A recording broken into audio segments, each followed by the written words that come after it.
Halo Pak Mario, hari ini saya akan menjelaskan tentang pengakuan kemerdekaan Republik Indonesia dari India. Nah, jadi sebelum adanya pengakuan kemerdekaan ini, Indonesia sama India itu sudah menjalin kerjasama yang sangat lama.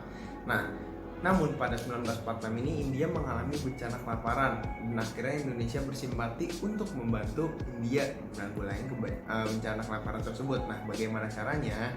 Nah, jadi pada 18 Mei 1946 Indonesia itu mengadakan makan malam bersama salah satu wakil pemerintah India bernama KL Punjabi. Nah, dari situ mereka berdiskusi gimana berapa banyak nih kira-kira beras yang mau dikirim ke India untuk menanggulangi bencana kelaparan tersebut. Dan akhirnya terputuskanlah Indonesia akan mengirim sebanyak 500.000 ton.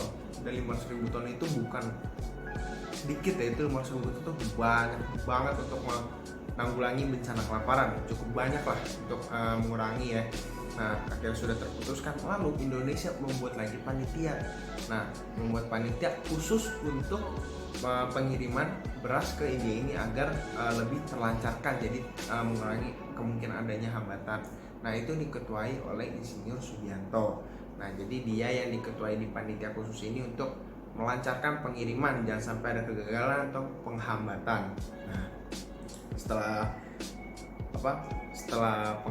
pengiriman beras tersebut sudah terjalankan, nah kali ini saya akan menjelaskan orang-orang siapa aja sih nih yang kira-kira terlibat dalam peristiwa ini.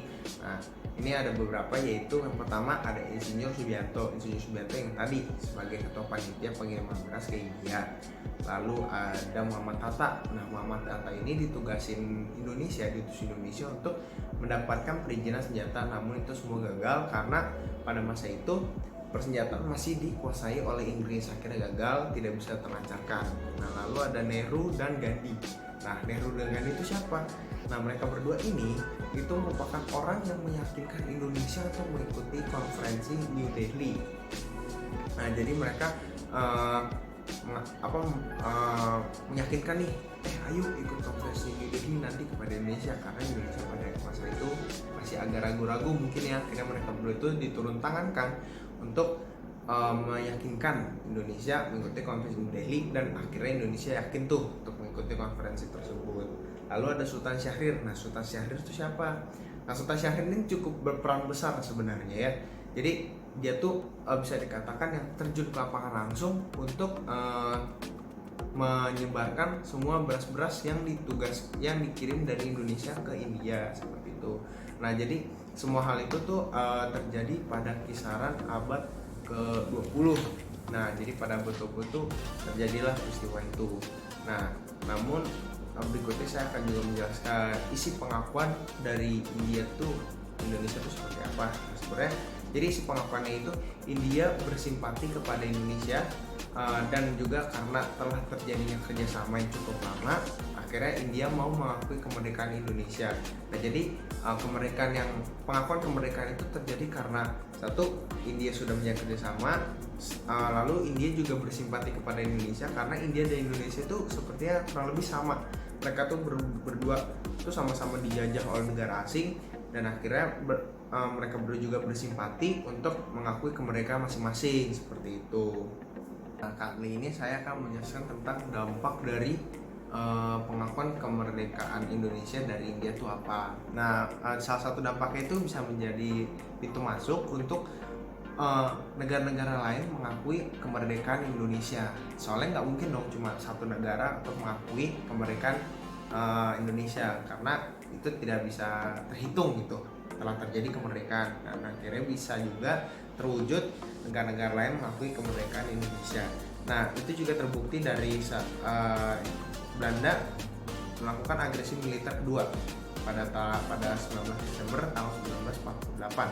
Nah, ini juga salah satu bukti nih gimana kok India bisa benar-benar bersikeras mengakui kemerdekaan Indonesia dengan cara mengadakan konferensi New Delhi.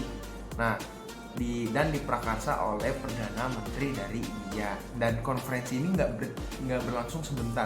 Konferensi ini berlangsung selama 5 hari, yaitu dari 20 sampai 25 Desember 1949. Dan durasi 5 hari untuk suatu konferensi itu merupakan durasi yang cukup lama.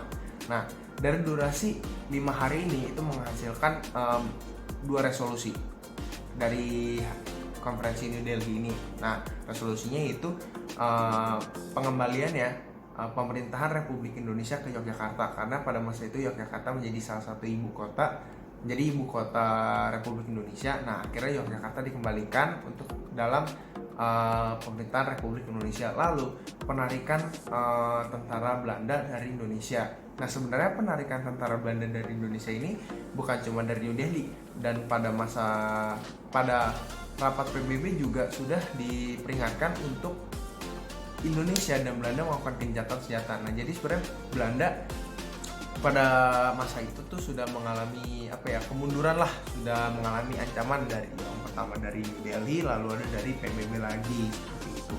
Nah, mungkin sekian dari materi itu yang bisa saya jelaskan, Pak. Mohon maaf jika ada yang kurang atau masih ada yang salah. Semoga video ini juga bermanfaat bagi yang menonton. Sekian dan terima kasih. Bye bye.